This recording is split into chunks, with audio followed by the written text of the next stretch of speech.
সাইয়্যিদুল ইস্তিগফার, ক্ষমা চাওয়ার সবচেয়ে শ্রেষ্ঠ ভাষা। আল্লাহুম্মা আনতা রব্বি।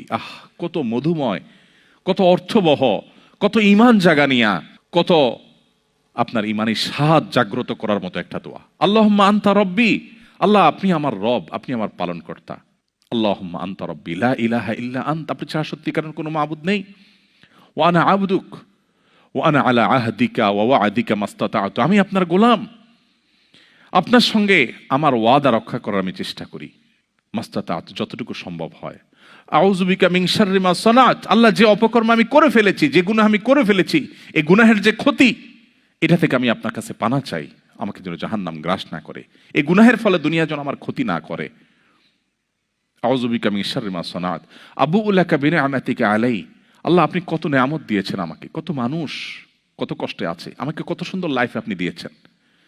ওয়া আবুউ লাকা বিযামবি, এত ভালো লাইফ দেওয়ার পরও আমি আপনার নাফরমানি করেছি, সেটাও আমি স্বীকার করি।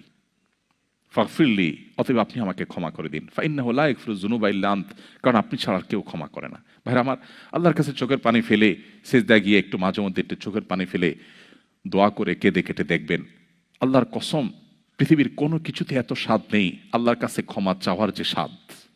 কারো কাছে ক্ষমা চাইলে ভালো লাগে না। আল্লাহর অলৌকিকত্ব যে তার কাছে ক্ষমা চাইলেও আপনার অন্তর দেখবেন, একটু চোখের পানি ফেলে যদি 2 মিনিট দোয়া করার সুযোগ পান, যখন উমরা যান, রমজানে যখন দোয়ার সুযোগ হয়, অথবা সারা বছর যেটা হওয়া উচিত, এই দোয়ার পর যে ফিলিংসটা হয় সেটা খুবই তৃপ্তিদায়ক। একটু চোখের পানি ফেলার পর, একটু দোয়া করার পর অসম্ভব ভালো লাগা কাজ করে, যেটা পৃথিবীতে অন্য কোথাও হয় না। কারোর ভয়ে কাঁদলে আপনার ভালো লাগবে না, বাট আল্লাহর ভয়ে কাঁদার পর আপনার ভালো লাগা কাজ করবে। সো এই প্র্যাকটিস আমাদের হওয়া উচিত নিয়মিত। আল্লাহ আমাদের তৌফিক দান করুন।